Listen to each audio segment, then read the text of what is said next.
કેમ છો રાજકોટ? શ્રી ગિરિરાજ હોસ્પિટલમાં આપનું સ્વાગત છે વન્સ અગેન. આજે આપણે એક એવો ટોપિક લઈને આવ્યા છે જે ટોપિક વિશે ઘણા બધા લોકો વાતો કરતા હોય છે. પર્ટિક્યુલરલી આપણી કન્ટ્રી ઇન્ડિયામાં પણ ઘણા બધા લોકો વાત કરતા હોય છે. અને તમે બિલીવ નહીં કરો, તમે ઇન્સ્ટાગ્રામ, ફેસબુક, યુટ્યુબ જ્યાં જાઓ ત્યાં આની પર એટલી બધી વાર્તાઓ થઈ રહી છે, એટલું બધું જ્ઞાન પ્રકાશિત થઈ રહ્યું છે, એટલા બધા તથ્યો, એટલા બધા આઈડિયાઝ અને એટલી બધા લોકોના ધંધા ચાલી રહ્યા છે. હું ધંધો વર્ડ યુઝ કરીશ કારણ કે આ ડિજિટલ યુગની અંદર બધા જ લોકો ઇન્ફ્લુએન્સર બની ગયા છે. બધા લોકો પાસે એટલું બધું જ્ઞાન છે. આ પર્ટિક્યુલર ટોપિક, જે ટોપિકનું નામ છે ઓબેસિટી, મોટાપો, જાડાપણું, અને ખબર નહીં કેવા કેવા વર્ડ લોકો યુઝ કરે છે આ પર્ટિક્યુલર બીમારી વિશે. બીમારી છે કે નથી? જાડાપણું એ અભિશ્રાપ છે કે પછી શું છે? અને આ ઓબેસિટીમાં ખરેખર હકીકત શું છે? અને ઓબેસિટીને દૂર કરવા માટે શું કરવું જોઈએ? શું લેટેસ્ટ ઉપાયો છે? શું ખાલી તમારે પેલો ડાયટ ફોલો કરવો જોઈએ, એક્સરસાઇઝ કરવી જોઈએ, જીમ કરવું જોઈએ, સર્જરી કરવી જોઈએ, સર્જરી ના કરાવવી જોઈએ? આ બધા જ તથ્યો, જે સાચી વસ્તુ છે એની માહિતી જાણવા માટે આજે સ્પેશિયલી આપણે રિક્વેસ્ટ કરી છે ડોક્ટર મયંક સરને, જે શ્રી ગિરિરાજ હોસ્પિટલના ડાયરેક્ટર છે, ફાઉન્ડર છે અને આટલા બધા વર્ષોથી આની અંદર કાર્યરત છે અને બહુ જ મોટું આરોગ્ય ક્ષેત્રે રાજકોટમાં કામ કરી રહ્યા છે. તો આપણે એમને રિક્વેસ્ટ કરી કે સર, આજે આપણે છે ને ઓબેસિટી ઉપર વાત કરીએ. અને કારણ કે શ્રી ગિરિરાજ હોસ્પિટલમાં ઓબેસિટીનું ઘણું બધું કામ થાય પણ છે, તો સર સૌથી પહેલા આ ઓબેસિટી જે છે એની તમે છે ને થોડી વ્યાખ્યા સમજાવો, કારણ કે અમને તો એવું છે કે જાડા એટલે ઓબેસિટી. સાચું જ છે કે જાડા એટલે ઓબેસિટી, પણ કોને જાડા કહેવા, ઓબેસિટી કોને કહેવી એ સમજવું જરૂરી છે. બરાબર. એના માટે તમારે તમારી હાઈટ અને વેઇટ આ બેને સમજવું પડે. બરાબર. બોડી માસ ઇન્ડેક્સ કહેવાય. એ ફોર્મ્યુલામાં તમારી હાઈટ અને તમારા વજનને મૂકવું પડે. જ્યારે તમે તમારો બીએમઆઈ લ્યો છો, હાઈટ અને વેઇટ લીધા પછી એ ફોર્મ્યુલા ગૂગલ ઉપર અવેલેબલ છે, ગમે એ કરી શકે છે. એમાં તમે જ્યારે તમારું હાઈટ વેઇટ મૂકો છો એટલે એક ફિગર આવે છે ને બીએમઆઈ કહેવાય, બોડી માસ ઇન્ડેક્સ. અને એ ફિગર 25 ની ઉપર હોય ત્યારે તમે એને જાડાપણું અથવા ઓબેસિટી કહી શકો. આ બધું રિસર્ચથી આવ્યું છે. ઘણા બધા વર્ષોથી રિસર્ચ થતું હતું કે આજે કયા લેવલે તમને રોગ શરૂ થાય છે, અને એના ઉપરથી નક્કી થયું કે જો 25 ની ઉપર બીએમઆઈ હોય તો આગલા 5 વર્ષ, 10 વર્ષથી 20 વર્ષમાં તમને અમુક રોગો આવવાની શક્યતાઓ વધી જાય છે, અને આ 25 થી નીચે હોય તો રોગ આવવાની શક્યતાઓ ઘટે છે. એટલા માટે આને 25 ના ઉપરનાને એક ઓબેસિટી નામનો, જાડાપણા નામનો રોગ કહેવામાં આવ્યો. સેમ વે આપણે ઇન્ડિયન કન્ટેક્સ્ટમાં લઈએ ને તો એ ફિગર, કારણ કે આ બધું ફોરેનમાં સ્ટડી થયું હતું, પછી ઇન્ડિયામાં છેલ્લા 10 વર્ષથી સ્ટડી થઈ છે, અને ઇન્ડિયામાં આ ફિગર 23.5 નો આવ્યો છે. 23.5 થી ઉપર જો તમારું વેઇટ છે, બોડી માસ ઇન્ડેક્સ છે, તો તમને ઓબેસિટી ગણવામાં આવે છે ફોર ઇન્ડિયન પોપ્યુલેશન. અને આ 10 વર્ષથી ઘણા ડેટા અવેલેબલ છે ઇન્ડિયાના, એમાં એવું બતાવે છે કે એ વધારે હોય તો તમને રોગ આવવાની શક્યતાઓ વધારે છે, અને મલ્ટિપલ રોગ આવે છે. એટલે કદાચ ધ્યાનમાં આપવું પડે એમ છે. ઓબેસિટીને ખાસ ધ્યાન એટલે રાખવું પડે એમ છે કે આમાં ઘણા બધા રોગ છે, અને આ રોગનું ધ્યાન આપણા સેન્ટ્રલ ગવર્મેન્ટને બી પડ્યું કે આપણે આ વસ્તુને ધ્યાન આપવું પડે એમ છે. અને એટલે મોદી સાહેબે આ વર્ષે ઓબેસિટી દૂર કરવા માટેની એક મુહિમ છેડી છે. ઓકે. એ લોકોએ આજે દરેક, અને એ મુહિમની અંદરમાં અને નોન કમ્યુનિકેબલ ડિસીઝ કહે છે. રાઈટ. રોગને બે પ્રકારમાં ડિવાઈડ કરવામાં આવ્યા છે. એક કે જે એક માણસથી બીજા માણસમાં ફેલાય, બરાબર. અને બીજો એવો કે જે એક માણસમાં નથી ફેલાતો. ડાયાબિટીસ છે, બીપી છે, હૃદય રોગ છે, પેરાલિસિસ છે, સાંધા ઘસાઈ જવા, આ બધા નોન કોમ્યુનિકેબલ ડિસીઝ છે. એક માણસથી માણસ નથી થતા, પોતાની લાઈફસ્ટાઈલના કારણે થાય છે, અને એમાં ઓબેસિટી મેજર પાર્ટ છે. ઓકે. એટલે 25 થી ઉપર તમારો બીએમઆઈ હોય તો તમને બધું જ થવાની શક્યતાઓ છે, અને ઓછું કરવા માટે સેન્ટ્રલ ગવર્મેન્ટે મુહિમ છેડી છે. મોદી ગવર્મેન્ટ અથવા મોદી પોતે એવું કે છે, પીએમ આપણા, બરોબર, કે આને ઓછું કરવું છે મારી ઇન્ડિયામાં, અને આ કરવું જ જોઈએ તમે, કારણ કે એને રોગ ગણવો જોઈએ. એટલે કદાચ મેં જે સ્ટાર્ટિંગમાં કીધું કે અનેક અભિશ્રાપ તરીકે આપણે ગણી રહ્યા છે કે અને આ વસ્તુ સાચું યસ, છે કે અભિશ્રાપ જ છે. તમારો BMI 25 થી ઉપર છે એટલે આગલા 10 થી 20 વર્ષમાં ડિપેન્ડ. કોઈનો BMI 40 છે તો એને 10 વર્ષમાં જ રોગો દેખાવા મળશે. કોઈનો BMI 28-29 છે તો એને 20-25 વર્ષની તકલીફો દેખાશે, પણ હા. તકલીફો દેખાશે ખરી. જો તમારો BMI 25 થી ઓછો છે તો આવું કંઈ થવાની શક્યતાઓ નથી. શું થઈ શકે છે? ડાયાબિટીસ, બ્લડ પ્રેશર, લીવર ઉપર ચરબી જમા થવાના કારણે ભવિષ્યમાં સિરોસિસ, હૃદયરોગ, પેરાલિસિસ, સાંધા ઘસાઈ જવા. અને I તમે think, આજે આ બધા મેજર વસ્તુઓ કીધી. નાની નાની તો ઘણી બધી વસ્તુઓ I think થતી હોય છે. depression, અને medical, સૌથી વધારે વાત કરું તો આજે 25 થી નીચેનો BMI છે અને કોઈનો 35 BMI છે, એ બંનેને કોઈ સ્પોર્ટ્સ એક્ટિવિટીમાં, કોઈ ડાન્સમાં ક્યાંય તમે ઇન્વોલ્વ કરો અને કેપેસિટી જુઓ, you are not enjoying your life at fullest. તમારે Absolutely. ફૂલ એન્જોય લાઈફ કરવી હોય, બરોબર, આજે દરેક ભાગીને જવું હોય, શ્વાસ ન ચડવો જોઈએ, બરોબર, સાંજ પડે થાકી ન જવો જોઈએ, આ બધી વસ્તુઓને જ્યારે મેજર કરો ને તો આ ઓબેસિટી એમાં બી નડે છે તમને. અરે હું તો બેઝિક વસ્તુ કહું કે આપણે જે કપડાં પહેરતા હોઈએ એ કપડાં પહેરીને પોતાને આમ જે ફીલ ગુડ કરવું પડે એ પણ કદાચ આ અભિશ્રાપને લીધે, ઓબેસિટીને લીધે, વધારે વજન હોવાને લીધે એ પણ તમે એન્જોય ના કરી શકો. પણ સર એટલે આ બધું જે થવાના કારણો છે એ એક રીતનું DNA છે કે ભાઈ મારા જીન્સની અંદર એવું છે એટલે હું જાડો થઈ જાઉં છું, કે જાડું થવાના કેવા કારણો શું હોય? આજે તમે જોશો ને તો ઘણા બધામાં ફેમિલીમાં બધા જ જાડા હોય છે. હા એટલે આજે એવું કહેવાય છે કે એક તો વારસાગત છે, હા, બરોબર, એબ્સોલ્યુટલી, પણ જીનેટિક નથી. જેનેટિક નથી, વારસાગત. કે આજે મમ્મી પપ્પાએ આ જીન્સ આપ્યા એટલે મને થાય છે એવું નથી, અચ્છા, ઓકે. બરાબર. તો પણ ફેમિલીમાં એટલા માટે જોવા મળે છે કે આજે જે ફેમિલીમાં ગ્રો થયા છે ને, મમ્મી પપ્પા જે વાતાવરણ મળે છે એ વાતાવરણમાં તમે રહ્યો છો. હા, એટલે ખાવા પીવાનું Yes. બધું જ. તમારી લાઈફસ્ટાઈલ સેમ છે એટલે તમને સેમ વસ્તુ આવે છે. ઓકે, એટલે જીન્સના કારણે છે એવું નથી, Okay. ગ્રો થઈ રહ્યું છે, Okay. બરાબર. હા, પણ સેમ લાઈફસ્ટાઈલ તમે એડોપ્ટ કરો છો એના કારણે તમે સેમ થાવ છો. અને એટલા માટે જ જો તમે લાઈફસ્ટાઈલને ચેન્જ કરી શકો તો એને ચેન્જ કરી શકો છો. એવું છે જ નહીં કે મમ્મી જાડી છે તો પપ્પા જાડા છે એટલે હું જાડો રહીશ જ. એ મિથ છે, એ ખોટું છે, બરાબર. હા, તમે જરૂરી ફેરફાર લાઈફસ્ટાઈલમાં કરશો તો તમે બી નોર્મલ વેઇટ થઈ શકો છો. અને સર આજકાલ તો મેં જોયું છે કે નાના નાના સ્કૂલમાં જતા છોકરાઓ, એટલે કે જે કહેવાય ને કે નાના નાના ટાબરિયાઓ હોય એ પણ ઓબેસિટીનો શિકાર થઈ રહ્યા છે. એ લોકોનું ઓબેસિટીનો શિકાર થવાનું મેઇન કારણ ડિજિટલ પ્લેટફોર્મ છે, ડિજિટલ યુગ છે અત્યારનો. ઓકે, બધી જ રીતે તમે જુઓ તો એન્ટરટેનમેન્ટ બેઠા બેઠા મળે છે, એના માટે કોઈ સ્પોર્ટ્સ નથી રમવું પડતું. એટલે કદાચ આપણા જમાનામાં જે ઘર આંગણે રમતા હતા ને મેદાનમાં રમતા હતા, જવું પડતું હતું આજે બારે, બરોબર. આજે એમને કોઈ એક જગ્યાએથી બીજી જગ્યાએ જવાનું ટ્રાવેલ કરવું પડતું હતું એન્ટરટેનમેન્ટ માટે. હા. એવું કંઈ જ કરવું પડતું નથી. અને કરવું પડે તો પણ સાધનો એટલા છે. હા, બારે જાય છે તો વ્હીકલો વધી ગયા છે, ગાડીમાં જાય છે એટલે હમ. ચાલવાનું ઓછું થઈ ગયું છે, હમ. રમતગમત ઓછી થઈ ગઈ છે. પછી બેઠા બેઠા, બરાબર, તમે જ્યારે ટીવી જોયા કરો છો, વિડીયો ગેમ રમો છો, જેને ખોટી ભૂખ કહેવાય છે, બરાબર, એ તમને લાગ્યા કરે છે. ઇઝીલી અવેલેબલ ફૂડ થઈ ગયું છે, હમ. બરાબર. પૈસાઓના કારણે સેચ્યુરેટેડ ફૂડ તમે વધારે લેવા માંડ્યા છો, ફાસ્ટ ફૂડ. ફાસ્ટ ફૂડ વધારે લેવા માંડ્યા છો, બરોબર. એ વધી રહ્યું છે, lack of exercise, fast food. અને આની સાથે પછી એક લેવલ તમે વેઇટે પહોંચો છો ને પછી તમારામાં એક ડિપ્રેશન પાર્ટ હોય જે લોકોને ખ્યાલ નથી આવતો. હાર્વર્ડ અને સ્ટેનફોર્ડના રિસર્ચ એવું કહે છે કે 70% people are suffering from depression. ક્યાં? એટલે ઇન્ડિયામાં કે ઓવરઓલ વર્લ્ડ? ઓવરઓલ વર્લ્ડમાં. હા. ઇન્ડિયામાં હજી એનું સ્તર કદાચ ઓછું છે, પણ એ જગ્યાએ ઓછું છે કે જ્યાં જોઈન્ટ ફેમિલી છે. બરાબર. આજે હસબન્ડ વાઈફ ને કીડ જ રહે છે તો ત્યાં પાછું છે, પણ જ્યાં મધર ફાધર સાથે એટલે ગ્રાન્ડ પેરેન્ટ સાથે રહે છે ને ત્યાં ઓછું છે. બરાબર. રિલેટિવલી વર્લ્ડમાં ઇન્ડિયામાં ડિપ્રેશન ઓછું છે, પણ એમ તો કહી શકાય કે ઇન્ડિયામાં 50 થી 60% વચ્ચેના લોકો, 50 થી 60% લોકો ડિપ્રેશનમાં છે જ, માઇલ્ડ ટુ સિવિયર ફોર્મ.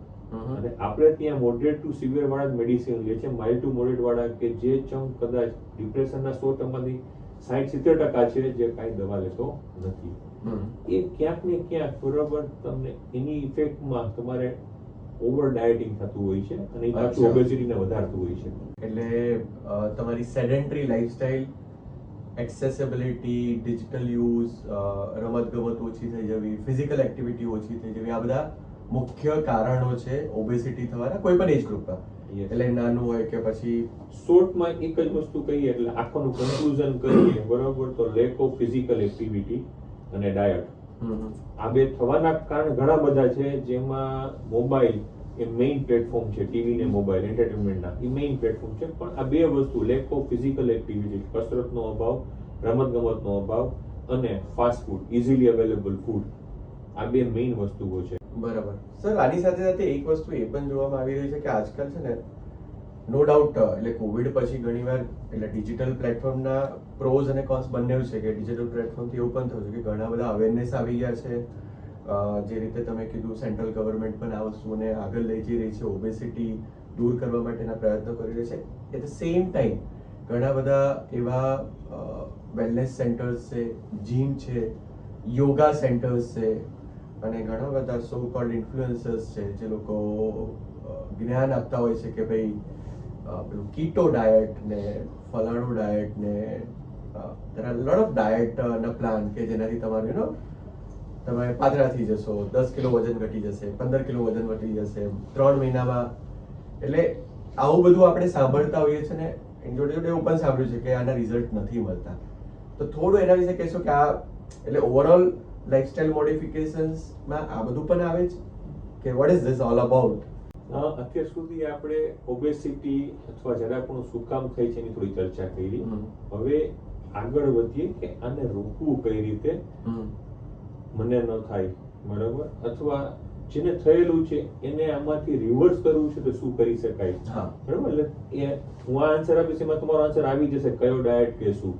પણ ડાયટને આપણે મેઇન છે ને 3 ભાગમાં ડિવાઈડ કરતા હોઈએ છીએ. જે બેઝિક, તમે કોઈની પાસે જશો એટલે આ વસ્તુ તો મળશે જ. કાર્બોહાઈડ્રેટ, પ્રોટીન ને ફેટ. સાચી વાત. આપણો કોઈ બી ડાયટ 3માં જ ડિવાઈડ થાય છે. બરાબર. અને બેઝિક પ્રિન્સિપલ ને સમજીએ આપણે. બરોબર. આજે દરેક જે ડાયટ આપે છે ડાયટિશિયન, બરોબર, એ બધા માટે સાચો નથી પણ ઘણા માટે સાચો છે ખરો. એટલે બધા ડાયટ ખોટા છે, બધા ખોટા છે એવું નથી. કે આજે ક્યાંક એ ડાયટ લાગુ પડે છે અને એનાથી ને બીજા રેફરન્સ મળ્યો અને ચાલતું હોય છે એવું નથી. કોણ આપી રહ્યું છે એ ઘણું મહત્વનું પણ કોને આપો છો એ મહત્વનું છે. આજે એક ડાયટ બધા લાગુ પડે છે એવું નથી. અત્યારે શું થઈ રહ્યું છે સોશિયલ મીડિયાના કારણે કે ઓલા બેનનો 5 મહિના પહેલાનો ફોટા હતો ને હવે આ થઈ ગયો, ઓ તમે તો બહુ વેટ રિડ્યુસ કરી નાખ્યું, તમે શું કરો છો? ઓકે, લીધું, કોપી કરીને હું ચાલુ કરી દઉં. એટલે ના ન્યુટ્રિશનિસ્ટ કે ડોક્ટરને કન્સલ્ટ કર્યું અને તાસીર સેમ છે કે નહીં નથી ખબર. મેટાબોલિઝમ એટલે બધું અલગ. હા, પણ આજે બેઝિક પ્રિન્સિપલ ને સમજીએ. હું આજે તમને ઓપનમાં બેઝિક પ્રિન્સિપલ કહી શકીશ કે આજે તમારે કાર્બોહાઈડ્રેટ ઓછું લેવું જોઈએ, પ્રોટીન વધારે લેવું જોઈએ અને ફેટ મીડિયમ લેવું જોઈએ. આ પ્રિન્સિપલ તમે કરશો તો તમને વેટ રિડક્શન મળશે. આને હેલ્ધી ડાયટ કહેવાય. બરાબર. હવે આજે તમારે કાર્બોહાઈડ્રેટ કેટલું લેવું, ફેટ કેટલું લેવું ને પ્રોટીન કેટલું લેવું, બરાબર, એ તમારું ફેટ કન્ટેન્ટ, વોટર કન્ટેન્ટ અને પ્રોટીન કન્ટેન્ટ કેટલું છે, બરાબર, એના કેલ્ક્યુલેશન બાયો એનાલિસિસ કહેવાય. એના મશીન હોય છે, દરેક જીમમાં એ મશીન લોકો બધા મૂકવા માંડ્યા છે અથવા ક્લિનિકોમાં હોય છે, એમાં નીકળે છે તમારો ફેટ પોર્શન શું, તમારો પ્રોટીન પોર્શન શું, તમારો વોટર પોર્શન શું, એને અસેસ કરી, બરોબર, અથવા તમે ડોક્ટરને મળો, તમારા બરોબર ફિઝિશિયન છે તમારા, બરોબર, કે ક્વોલિફાઈડ ડાયટિશિયનને મળો તો એ તમને કહેશે કે શું કરવું જોઈએ, બરોબર. એને અંડરમાં, કારણ કે એમાં શું છે કે તમે આજે એક વસ્તુને ફોકસ કરી નાખો છો પણ બાકીનું એડ્રેસ નહીં કરો તમને રિઝલ્ટ નહીં મળે. હા, સાચી વાત છે. આજે તમે ખાલી ને ખાલી કીટો ડાયટ એટલે પ્રોટીન ડાયટ ઉપર આવતા રહેશો, તમારી રિક્વાયરમેન્ટ થોડી ઘણી જે કાર્બોહાઈડ્રેટની છે એનાથી વધારે થોડી ફેટની છે અને એ સિવાય ટ્રેસ એલિમેન્ટ્સ, મિનરલ્સની છે એ સંતોષ જ નહીં ને, બીજો પ્રોટીન આપ્યા પછી બી તમારી શરીરની ભૂખ રહેશે, એને તો મળ્યું જ નથી. જે એનર્જી તમને એવું લાગે છે કે હા કે મારો ડાયટ સેટિસ્ફાઈડ થયો જ નથી, 100% સેટિસ્ફેક્શન નથી, વેટ રિડક્શન થશે જ નહીં તમારું. તો સર, બધી જાતની ઓબેસિટીમાં એક ડાયટ કે ન્યુટ્રિશન્સ કે લાઇફસ્ટાઇલ મોડિફિકેશન કે એમાં પણ કોઈ ટાઈપ્સ હોય છે કે એમાં આગળ ઇન્ટરવેન્શન્સ કરવા પડતા હોય છે? એટલે આજે સૌથી પહેલો પ્રિન્સિપલ ડાયટ કંટ્રોલ છે. સેકન્ડ પ્રિન્સિપલ છે એક્સરસાઇઝ. હમ. આ બે વસ્તુ કર્યા પછી બરોબર ઘણાને રિઝલ્ટ નથી મળતું, ત્યારે ઘણી બધી વસ્તુઓને આપણે કન્સિડર કરી શકાય. પણ એ બધી કન્સિડર ત્યારે શરૂ કરવું જોઈએ કે જ્યારે આપણે પહેલા બેમાં થરો થઈએ. બરાબર. કે આપણે ડાયટને કંટ્રોલ કર્યો, ડાયટિશિયનને મળી અથવા ડોક્ટરને મળીને મેં જે ડાયટ લીધો ડાયટ કરી શકું છું, બરાબર. અને મેં મિનિમમ 1 hour એક્સરસાઇઝ ચાલુ કરી છે. આ કર્યા પછી તમને સપોર્ટમાં અમે ઘણું બધું આપી શકીએ છીએ. અગેન ઇટ ડિપેન્ડ્સ કે તમે કયા સ્ટેજે ચાલુ કરો છો. હા. બરાબર. તમારું BMI 30 આસપાસ છે, ડાયટ અને એક્સરસાઇઝ ખાલી જ વર્ક કરશે, કોઈ ચિંતા કરવાની જરૂર નથી. બરાબર. તમારું BMI 35 આસપાસ છે તો તમને આ શરૂ કર્યા પછી અમે ગોળી અને ઇન્જેક્શન આપી શકીએ છીએ કે જે તમારા વજન ઉતારવામાં ઝડપ લાવી શકે, તમને સ્પીડમાં રિકવરી મળે. ઓકે. તો એના કારણે તમારું મોટિવેશન કન્ટિન્યુઅસ હશે. મોટા ભાગનામાં શું થતું, અત્યારથી 20 વર્ષની મારી પ્રેક્ટિસમાં જોયું છે કે આજે લોકો 3-4 મહિના વેઇટ ઘટે ને ત્યાં સુધી મોટિવેટેડ હોય, પછીના 2 મહિના એવું થાય કે વેઇટ ના ઘટતું હોય. હા, એટલે પાછું એટલે એવું થાય કે હવે ઘટતું નથી, બરોબર, કંટાળીને પાછું ડાયટ ચાલુ થઈ જાય, એક્સરસાઇઝ બંધ થઈ જાય, પાછું વેઇટ ગેઇન થવા માંડે. તો આજે 2-3 મહિના અટકી ગયું ને વેઇટ ઘટવાનું, ત્યાં તમે ઇન્જેક્શન કે ગોળીનો સહારો લઈ શકો અને પાછું વેઇટ તમારું કન્ટિન્યુ રહે અને તમે જે ટાર્ગેટ નક્કી કર્યો હોય ત્યાં તમે પહોંચી શકો. બરાબર. તો એમાં ઇન્જેક્શન અને ગોળી હેલ્પ કરે. ઘણા એવા હોય છે કે જેનું સ્ટાર્ટિંગ BMI 40, 42, 43 હોય છે, 45 હોય છે, તો એ ઇન્જેક્શન થી હેલ્પ લઈ શકે. પણ આજે ગેપ બહુ મોટો છે, 25 થી 45 નો. તો 40 ઉપરના માટે સર્જરી આવે છે જેને પેડિયાટ્રિક સર્જરી કહેવાય છે, ઓબેસિટી સર્જરી. અને હવે અમારે ત્યાં પેડિયાટ્રિક સર્જરી 2008 થી થાય છે. અચ્છા, ગિરિરાજ હોસ્પિટલમાં પેડિયાટ્રિક સર્જરી 2008 થી થાય છે. 2008 થી થાય છે. એટલે આજે અમારી પાસે 20 વર્ષના ફોલોઅપ વાળા પેશન્ટ છે. સર્જરી ત્યારે જે સર્જરી આજે કહેવાય ને કે આજે એન્ડ્રોઈડમાં આપણે 14મું વર્ઝન આવ્યું, 15મું વર્ઝન આવ્યું, આઈફોનનું 18મું વર્ઝન છે, બરોબર. એમ પેડિયાટ્રિક સર્જરીમાં અત્યારે 5મું વર્ઝન ચાલે છે એવું કહી શકાય. ત્યારે જે સર્જરી થતી હતી એના 1, 2 ને 3 વર્ષ સુધી છે ને અમુકને 5 વર્ષે વજન વધવા માંડ્યું હતું, અમુકને 7 વર્ષે વજન વધવા માંડ્યું હતું, બધાને નથી વધતું. 30% ને વધે છે, 70% ને તો મેન્ટેન થતું હતું જ. તો એ ધીમે ધીમે કરેક્શન, નાના મોટા કોમ્પ્લિકેશન થતા હતા, એ કરેક્શન થવા માંડ્યા. છેલ્લા 3-4 વર્ષમાં જેને ઓપરેશન કરાવ્યા છે એને તમે જોશો જે વર્ઝન 5 કરાવે છે, બરાબર, જેને મિની ગેસ્ટ્રિક બાયપાસ કહે છે. ઓકે. એ જે કરેલું હોય, બરાબર, એમાં રિઝલ્ટ લોંગ ટર્મ છે, ખૂબ સારા છે, કોમ્પ્લિકેશન્સ મિનિમમ છે. તો એ બી વિચારી શકાય. બરાબર. એટલે ઓપ્શન્સ ઘણા બધા છે. આપણે કઈ તરફ જવું છે એ આપણા વિચારોમાં કહેવાય ને કે આજે ગૂગલ બી આપણે એને ડેસ્ટિનેશન આપીએ ને તો પાથ બતાવી શકે. સાચી વાત છે, સાચી વાત છે. તો આજે મારું BMI શું છે અને મારું વિઝન શું છે એની સાથે તમે તમારા ડોક્ટર સાથે બેસો ને તમને પાથ બતાવી શકે કયા પાથે તમે અહીંયા સ્પીડી પહોંચશો. અને સ્પીડી પહોંચવા કરતા ઇમ્પોર્ટન્ટ એ છે કે ત્યાં પાથ કેવી રીતે મેન્ટેન કરશો. તમે આજે 30 વર્ષના છો તો હજી 40 વર્ષ મેન્ટેન કરવાનું છે, બરોબર. તમે 50 વર્ષના છો તો હજી 20 થી 25 વર્ષ મેન્ટેન કરવાનું છે. તો એનું બી પ્રોવિઝન કરો. કોઈ બી વસ્તુ શોર્ટ ટર્મ પ્રોવિઝન ના કરો. હવે જ્યારે તમે પાથ પર ચાલવા માંગો છો તો, બરોબર, એનું લોંગ ટર્મ પ્રોવિઝન એ કરો. અત્યારે વેટ ઉતાર નાખ્યું પછી મેન્ટેન કઈ રીતના કરીશ. ઓકે. એટલે ઓબેસિટી સાથે કન્સિડર સમસ્યામાં લેવું જોઈએ. એટલે ઓબેસિટીની ટ્રીટમેન્ટની સાથે સાથે સરે બહુ સરસ વાત કીધી કે ઓબેસિટી મેનેજમેન્ટ અને એનું લોંગ ટર્મ આખું જે કહેવાય ને કે એનું planning is also very important. Sir, સાથે સાથે અમને છેલ્લા ઘણા બધા મહિનાઓથી એક શબ્દ સાંભળ્યો છે મોંજારો, કે એના વિશે થોડું કહેશો કે એ પણ કંઈક જાદુઈ દવા જેવું છે અને ઘણા બધા લોકો કરી રહ્યા છે એ વસ્તુને, તો શું છે એકચ્યુઅલી? મેં હમણાં કીધું એમ તમને, બરોબર, કે આજે એક લેવલનું વેઇટ લોસ તમારું થઈ રહ્યું છે ને પછી સ્પીડ જોઈએ છે, ત્યારે જે ઇન્જેક્શન ને ગોળી આવે છે એમાં એક ઇન્જેક્શન મોંજારો છે. ઓકે, એક ઇન્જેક્શન છે. હા, એ ઇન્જેક્શન છે. મોંજારો ટાઈપના ઘણા બધા ઇન્જેક્શન આવે છે. મોંજારો એક જ છે એવું નથી. આની ઇફેક્ટ આપતા, આવો ફાયદો કરતા ઘણા ઇન્જેક્શનો છે અને લઈ શકાય, પણ ડોક્ટરના ગાઈડન્સમાં લેવા જોઈએ. તમે કયા BMI ઉપર છો, ત્યાંથી તમને કેટલો ફાયદો થશે અને કયા વિઝન સુધી તમે જવા માંગો છો, કેટલા વેઇટ લોસ સુધી જવા માંગો છો, એમાં કેટલું હેલ્પ થઈ શકે છે, ઘણા બધા પાસાઓ કન્સિડર કરવાના હોય. ઓકે. આજે ઘણા બધા અમે પેશન્ટો જોઈએ છીએ કે જે હવે હમણાં કીધું ને ડાયટ, હવે એવું થવા માંડ્યું છે, પેલા લોકો ડાયટ લેતા, તારું વેટ એટલું થઈ ગયું, તું કયો ડાયટ લેસ, મને આપી દઉં, હું કરી દઉં. હા, એ કોમ્પ બેસ્ટ. અને 20% ફાયદો થાય છે, પણ 80% એમાં હેરાન થાય છે. એમાં અત્યારે એવું થઈ ગયું છે કે ઇન્જેક્શનથી આટલું વેટ ઘટી ગયું, ફાર્મસીમાં જશે, આ ઇન્જેક્શન આપો, જાતે સ્ટાર્ટ કરી દે છે. કોમ્પ્લિકેશન ઘણા બધાને મેં જોયા છે, બરોબર, ક્યારેક ક્યારેક એડમિટ કરવા પડે છે, એવા કોમ્પ્લિકેશન થાય છે. હવે સાંભળ્યા છે એટલે એવા case. આજે આ એના જેવું છે કે હમણાં મેં એક એક્ઝામ્પલ આપ્યું, બરોબર, કે મારે અત્યારે બરોબર અહમદનગર જવું છે, બરોબર, અને હું ગાડીને નીકળી પડું છું. રસ્તો નથી ખબર. એટલે આમ જ પહેલી વાર સાંભળ્યું છે, હા. બરોબર, તો મારે ગૂગલમાં જોવું તો પડશે ને કઈ ડાયરેક્શનમાં આવ્યું છે, Absolutely. કઈ રીતે છે. તો આજે ઇન્જેક્શન વેટ રિડક્શનનું છે, પણ તમારો એક્સપિરિયન્સ જ નથી, તો તમારા ડોક્ટરને મળો. અને એટલા માટે મેં ટીમ બનાવી છે, બરોબર, કે અચ્છા. આજે એન્ડોક્રાઇનોલોજીસ્ટ, ફિઝિશિયન અને પેડિયાટ્રિક સર્જન ત્રણની ટીમ બનાવી છે. Okay. આજે કોઈ કેસ આવે છે તો એને કઈ તરફ જવાથી એને લોંગ ટર્મ ફાયદો છે એનું એક હેલ્ધી ડિસ્કશન થયા પછી એને ગાઈડ કરવામાં આવે અચ્છા, એટલે છે. આપણી જે ટીમ છે ઓબેસિટી મેનેજમેન્ટ કે આખી એની અંદર એન્ડોક્રાઇનોલોજિસ્ટ પણ છે. એન્ડોક્રાઇનોલોજીસ્ટ, ફિઝિશિયન, ડાયટિશિયન અને પેડિયાટ્રિક સર્જન ઓકે ઓકે છે કમ્પ્લીટ ટીમ, અને ફિઝિયોથેરાપિસ્ટ હા એક્સરસાઇઝ માટે બી. એટલે આખી કમ્પ્લીટ ટીમ છે. We are creating A plan, બરોબર, તો લોંગ ટર્મ તમને વિઝન મળશે. આજે શોર્ટ ટર્મ માટે ન વિચારવું જોઈએ, કારણ કે શોર્ટ ટર્મ આજે તમને ફેલર થાય ને પછી ડિપ્રેશન શરૂ થાય છે કે મેં ઘટાડ્યું પાછું વધી ગયું, બરોબર, મારામાં જ કઈ તકલીફ છે. એકવાર બે વાર પછી એ ડિપ્રેશનમાં કન્વર્ટ થવા માંડે છે.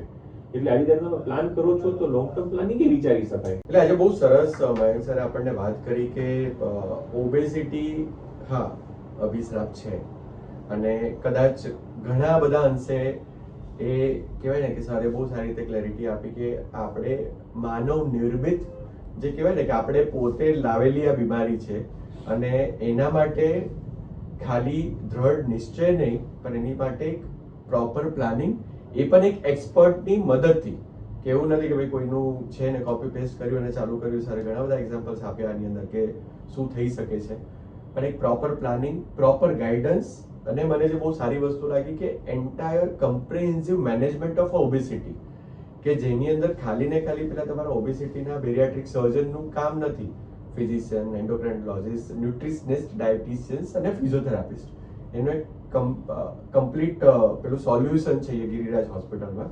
એટલે ધીસ કમેન્ડેબલ. અને મોટી વસ્તુ તો એ છે કે આઈ થિંક 2008 થી ઓબેસિટીનું મેનેજમેન્ટ થઈ રહ્યું છે, અને નેક્સ્ટ જનરેશન, નેક્સ્ટ ટેકનોલોજી સાથે બધી જ વસ્તુઓ અહીંયા ઉપલબ્ધ છે. સો થેન્ક્સ અ લોટ સર.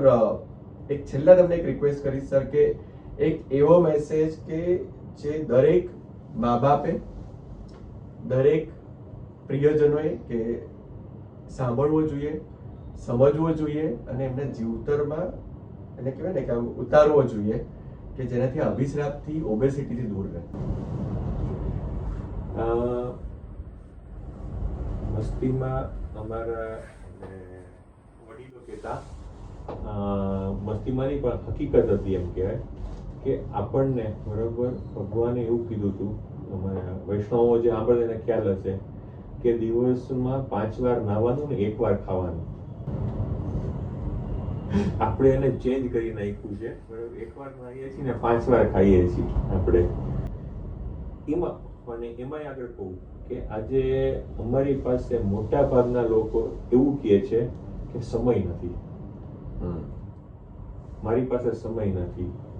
હું એક જ વસ્તુ તમને કહેવા માંગીશ, બરોબર, શાંતિથી સાંભળજો, કે આમાંથી મેં 100% એવું પૂછ્યું તો એવું કીધું કે ના સાહેબ આજે નાયો તો ખરો, મેં કાલના દિવસમાં 3 વાર તો ખાધું હતું, આજે સવારે હું નાસ્તો કરીને જ આવ્યો હતો.